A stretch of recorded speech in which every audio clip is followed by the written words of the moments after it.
या कोई महिला किसी भी थाने में जाकर के जीरो बहुत शानदार जो है ये लगा। उसके अलावा अगर कोई लोक सेवक गलत काम करता है तो उसके खिलाफ भी कार्रवाई की जाएगी, ये पूरे सबसे शानदार लगा। और SC ST गरीब शोषित वंचित समुदाय के लिए भी जो हक दिए गए, महिलाओं के हक दिए गए, बहुत शानदार और ये संविधान और कानून की जो है पसंद है। बहुत बढ़िया, आप सही कह रहे हैं। अगर कानून को विस्तृत रूप से पढ़े तो हर वर्ग के लिए इसको जो है बहुत अच्छे से कानून बनाया गया है। और जीरो FIR के मैं और DDP साहब डिस्कस कर रहे थे, तो सर जीरो FIR के बारे में मतलब तो जीरो FIR आपका ऐसा पावर है कि आप कहीं भी वर्ल्ड में कहीं भी बैठे हुए आप जीरो FIR करवा सकते हैं। आप इलेक्ट्रॉनिक्स माध्यम के माध्यम से आप कहीं भी FIR दर्ज करवा सकते हैं। बस इलेक्ट्रॉनिक माध्यम से अगर आप कोई ईमेल से या कोई FIR भेजते हैं, उसमें शर्त इतनी है कि 3 दिन के अंदर हमें जो है थाने के जो थानाधिकारी उसको समझ उपस्थित होना पड़ेगा और उस FIR पे जो आपकी चार्ज होगी डिजिटल माध्यम से उसके ऊपर आपका हस्ताक्षर, तो ये भी इन्हीं कानूनों की देन, जो कि बहुत अच्छी बात है। सर ये भी कहना चाहूँगा, आम जन के द्वारा कभी भी जो भी FIR संबंधित थाने में दर्ज कराना नहीं जाता, तो आमतौर पर उसकी FIR दर्ज नहीं की जाती। और अभी ये जानकारी आई कि महिला थाने में 354 366 के अलावा महिला अपराध से कोई और भी अपराध है उसकी भी FIR दर्ज नहीं की जाती है।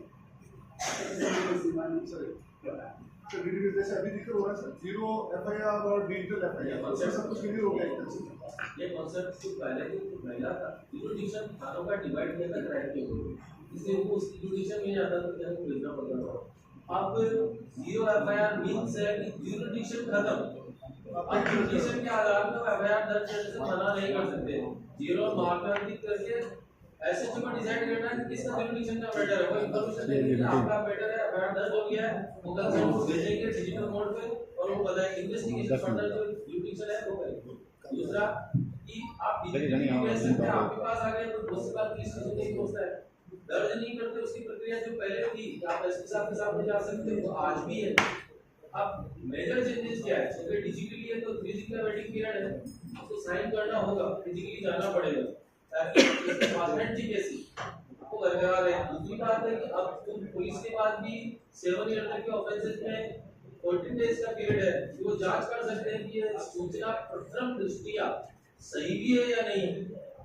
तो ये चीजें इसलिए हुई है कि रुक जाए। सबसे बड़ा है कि जो ललिता वो BNSS हो जाएगा, वो 1 जुलाई से जैसे पुराने मुद्दे में भी है तो उसमें प्रक्रिया जो है वो नए सिस्टम से लागू होगी, जो न्यायिक प्रक्रिया है।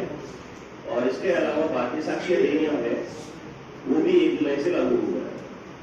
मोटे तौर पर अगर कहा जाए तो जीरो FIR आम जन के लिए सबसे बेस्ट है।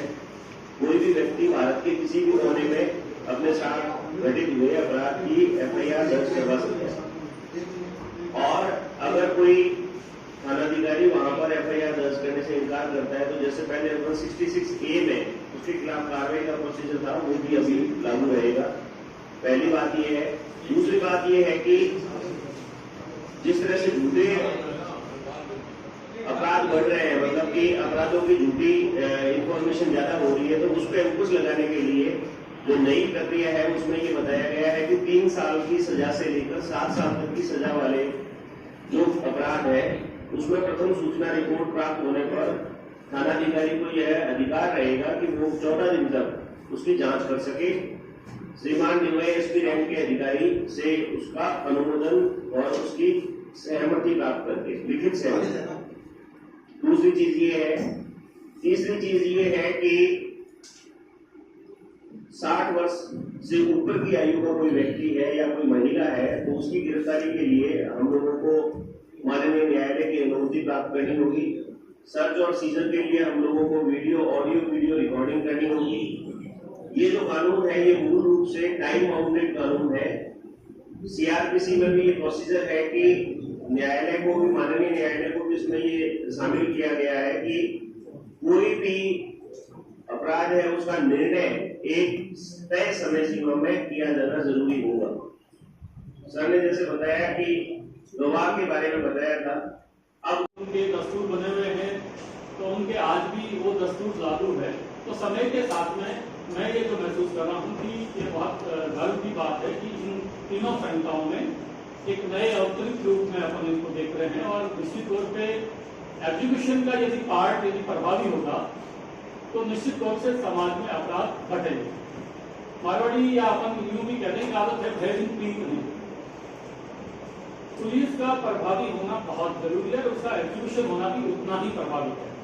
जैसे अभी कुछ हमारे साथी बंधुओं के द्वारा ये विचार रखे जा रहे थे कि अपराध जो है बिल्कुल अलग अलग प्रकार के समाज में, चाहे अपन आपके ड्रग्स के संबंध में देख लें, चाहे जैसे सुसाइड वाले केस में भी देख लें।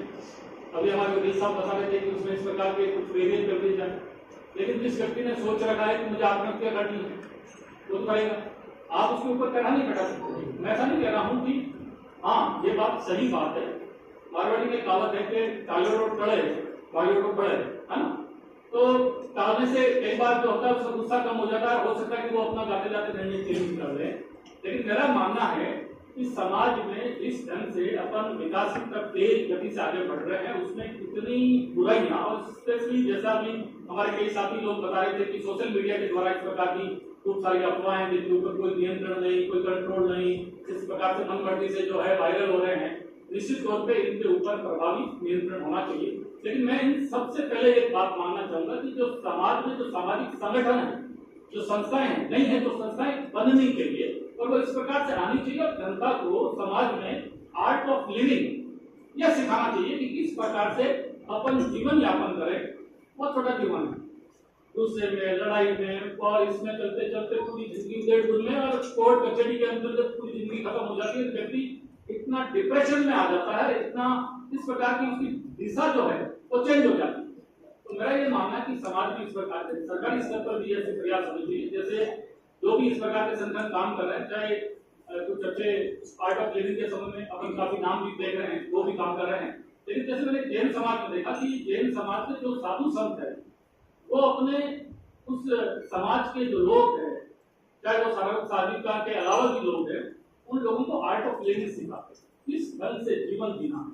और मेरा ये मानना है कि व्यक्ति में इस प्रकार से नैतिकता का यदि पाठ पढ़ाया जाए, अपन बातें बहुत बढ़िया करते हैं, सभी लोग करते हैं, यदि नैतिकता की बात करें तो निश्चित तौर पर और ये मानते चलिए कि जहां नैतिकता या जैसे योग की बात अभी अपन ने 20 जून को ये योग दिवस मनाया था, मेरा ये मानना है कि इस प्रकार की प्रवृत्ति यदि समाज में बढ़ाई जाती है तो व्यक्ति ध्यान और योग और इस प्रकार की प्रवृत्ति से नैतिकता के आधार पर व्यक्ति के दिमाग में जो है ये एक प्रश्नवाची चिन्ह लगेगा कि मुझे ढंग से जीवन यापन करना है, गुस्सा नहीं करना, लड़ाई नहीं लड़ना या जो भी इस प्रकार से, और पारिवारिक जो संगठन है उसमें भी थोड़ी मजबूती आएगी। तो मेरा तो ये मानना है कि इन संहिताओं का जो तीनों नए रूप अपन आईपीसी, सीआरपीसी, सीपीसी के जो आ रहे हैं, इनका यदि प्रभावी एग्जीक्यूशन होगा तो मेरा मानना कि अपराध में काफी कमियां हैं।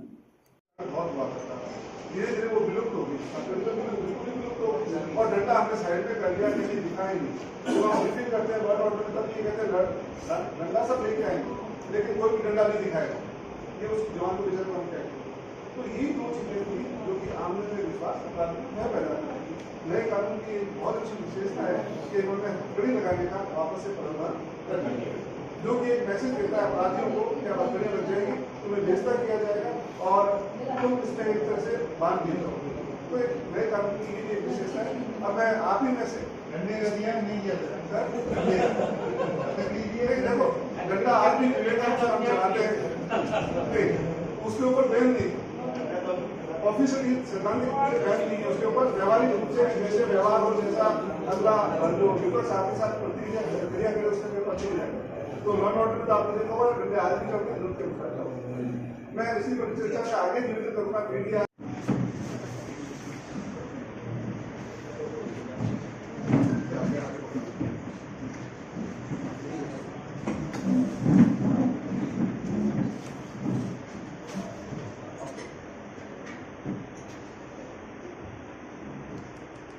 उल्टा है, सीधा करो, सीधा करो, सीधा सीधा करने वाला कानून है, ध्यान रखना। आज जो है बाड़मेर पुलिस के द्वारा जो अपने नए कानून है जो कि 1 जुलाई 2024 से विधिवत रूप से पूरे भारत में, पूरे राष्ट्र में लागू हो जाएंगे, भारतीय न्याय संहिता, भारतीय नागरिक सुरक्षा संहिता, भारतीय साक्ष्य अधिनियम।